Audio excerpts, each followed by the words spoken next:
Na aula de hoje eu quero tratar com vocês sobre sentença trabalhista.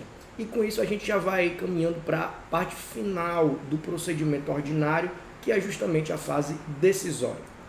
Bem, primeiramente, qual é o conceito de sentença? Onde é que a gente encontra na legislação a conceituação da sentença? A CLT ela é omissa quanto ao conceito de sentença, então nós precisaremos ir ao CPC e procurar lá no CPC o conceito legal de sentença. De acordo com o artigo 203, parágrafo 1º do CPC, que se aplica ao processo do trabalho, tendo em vista a omissão da CLT e a ausência de incompatibilidade, sentença é o pronunciamento judicial através do qual, com fundamento nos artigos 485 e 487 do Código de Processo Civil, o juiz põe fim ou à fase cognitiva do procedimento comum ou então à fase de execução. Professor, e o que é que dizem os artigos 485 e 487 do CPC? O 485 trata da extinção do processo sem resolução do mérito e o 487 trata das hipóteses de resolução do mérito. Então, resumindo, sentença é o ato do juiz que ou extingue o processo sem resolução do mérito ou resolve o mérito. Só que esse conceito de sentença, ele é um conceito operativo, ou seja, é aquilo que a sentença faz dentro do processo.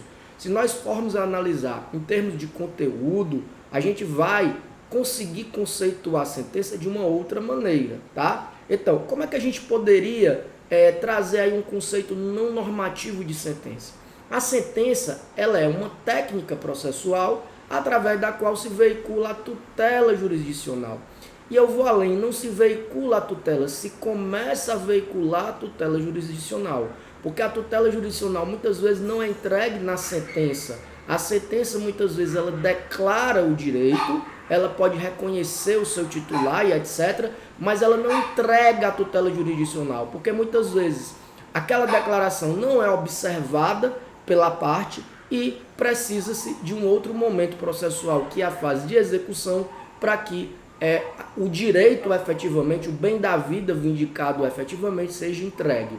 Então, a sentença é uma técnica processual através do qual a tutela começa a ser entregue, tá? Talvez esse conceito seria o conceito mais adequado em relação à própria essência da sentença.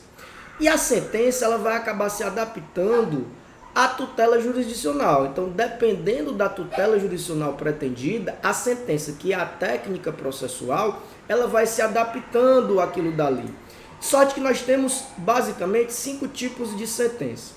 Nós temos a sentença meramente declaratória, que é aquela que simplesmente declara. Por exemplo, um trabalhador entra em juízo pedindo o reconhecimento de um vínculo de emprego sem, contudo, pleitear a pagamento de verbas trabalhistas. Seria aí uma pretensão declaratória, consequentemente a tutela seria meramente declaratória.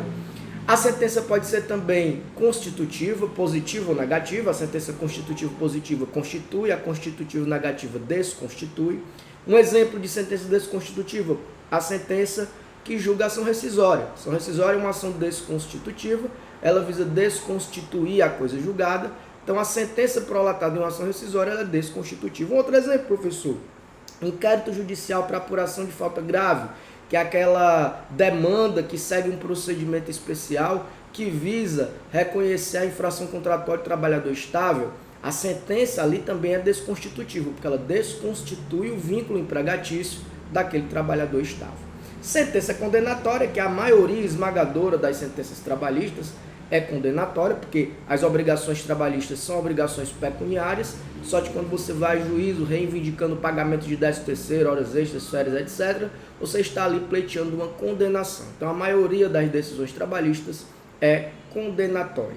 Mandamental, que é um tipo mais recente, que foi reconhecido mais recentemente, que é aquela decisão que ordena sob pena de uma cominação. É o que acontece, por exemplo, no mandado de segurança. Quando o mandado de segurança ele é julgado, a sentença ela ordena a paralisação, a cessação do ato abusivo ilegal sob pena de uma cominação.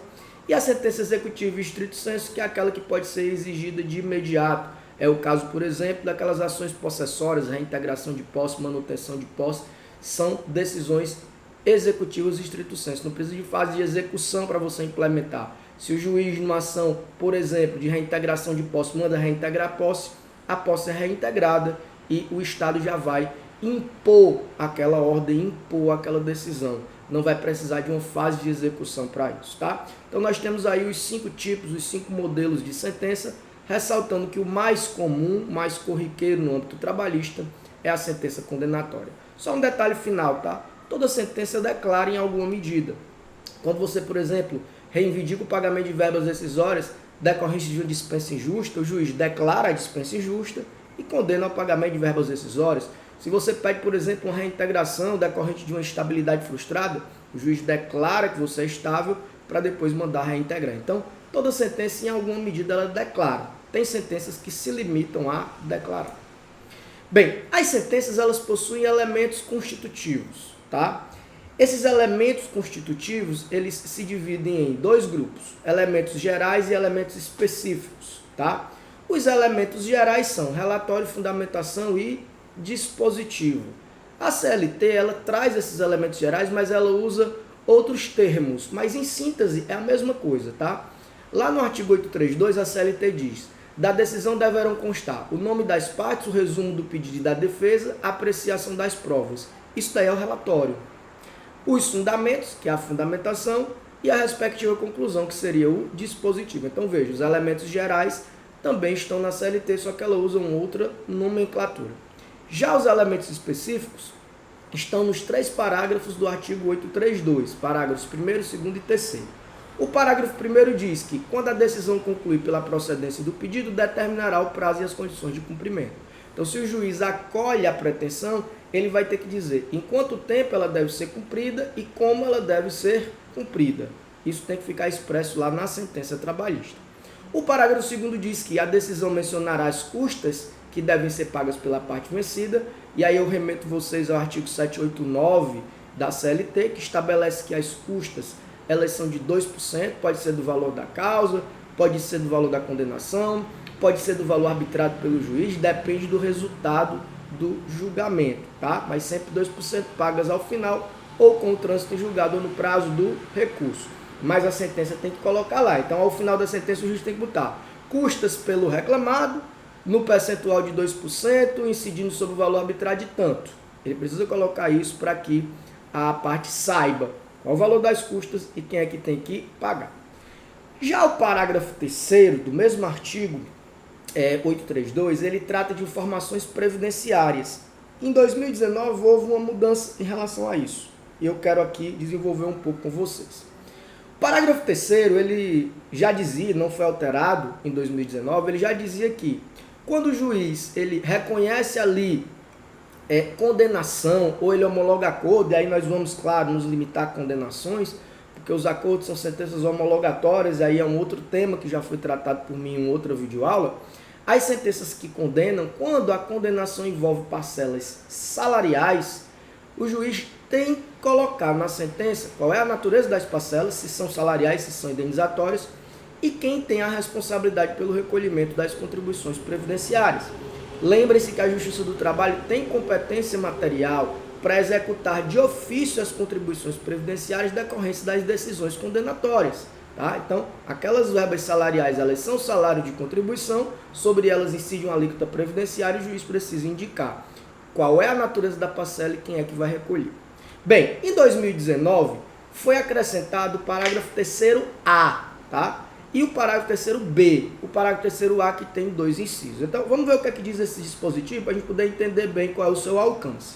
O parágrafo 3º-A do 832 é o seguinte: para os fins do parágrafo 3º, ou seja, indicação da natureza das parcelas da responsabilidade pelo recolhimento, salvo na hipótese de o pedido da ação limitar-se expressamente ao reconhecimento de verbas de natureza exclusivamente indenizatória, ou seja, isso só se aplica se houver parcela salarial, a parcela referente às verbas de natureza remuneratória não poderá ter como base de cálculo valor inferior, inciso 1, ao salário mínimo, para as competências que integram o vínculo empregatício reconhecido na decisão cognitiva homologatória, ou 2, a diferença entre a remuneração reconhecida como devida na decisão cognitiva homologatória é efetivamente paga pelo empregador, cujo valor total referente a cada competência não será inferior ao salário mínimo. Qual foi a preocupação do legislador? E aí eu vou resumir para você entender claramente. A preocupação do legislador foi, ao definir a base de incidência dessas contribuições, o juiz, ainda que o valor salarial do trabalhador seja inferior ao mínimo, isso pode acontecer, por exemplo, numa jornada em tempo parcial, num trabalho intermitente, ainda que o valor seja inferior ao mínimo, o juiz tem que colocar que a base de cálculo é o mínimo, tá? Ou é o mínimo quando não há menção do salário, tem que ser pelo menos o salário mínimo, ou se ele reconhecer um valor menor, que é o que diz o inciso 2, ele tem que declarar que o valor é pelo menos o mínimo. Para quê, professor?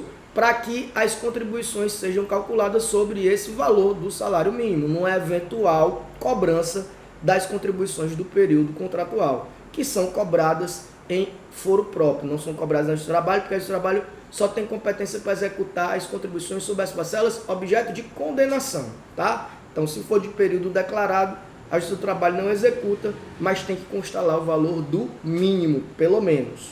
Por quê? Porque os benefícios previdenciários substitutivos de renda, como aposentadoria, auxílio-doença, entre outros, não poderão ter valor mensal inferior ao salário mínimo. Daí a necessidade legal de colocar na sentença que a base de incidência for o salário mínimo, ainda que não seja. E o parágrafo 3º diz, caso haja piso salarial da categoria definido por acordo ou convenção coletiva de trabalho, o seu valor deverá ser utilizado como base de cálculo. Ou seja, o valor do mínimo vai incidir. Agora, se tiver um outro valor previsto numa negociação coletiva, num acordo ou convenção coletiva, aí deve ser utilizado esse outro valor, porque esse outro valor é que vai ser a base de incidência das contribuições previdenciárias. E para a gente finalizar, eu quero destacar aqui o parágrafo 1º do artigo 489 do Código de Processo Civil, que traz os requisitos de fundamentação da decisão. Esse dispositivo se aplica ao processo do trabalho, inclusive a Instrução Normativa 39 diz textualmente que o parágrafo 1º do artigo 489 se aplica ao processo do trabalho. Então, o juiz precisa fundamentar a sua decisão nos moldes do parágrafo 1º do artigo 489. E o que é que diz esse dispositivo? Ele diz o seguinte: não se considera fundamentada qualquer decisão judicial, seja ela interlocutória, sentença ou acordo, claro que nós estamos aqui tratando de sentença. Inciso 1, que se limitar a indicação, reprodução ou a paráfrase de ato normativo sem explicar sua relação com a causa ou a questão decidida.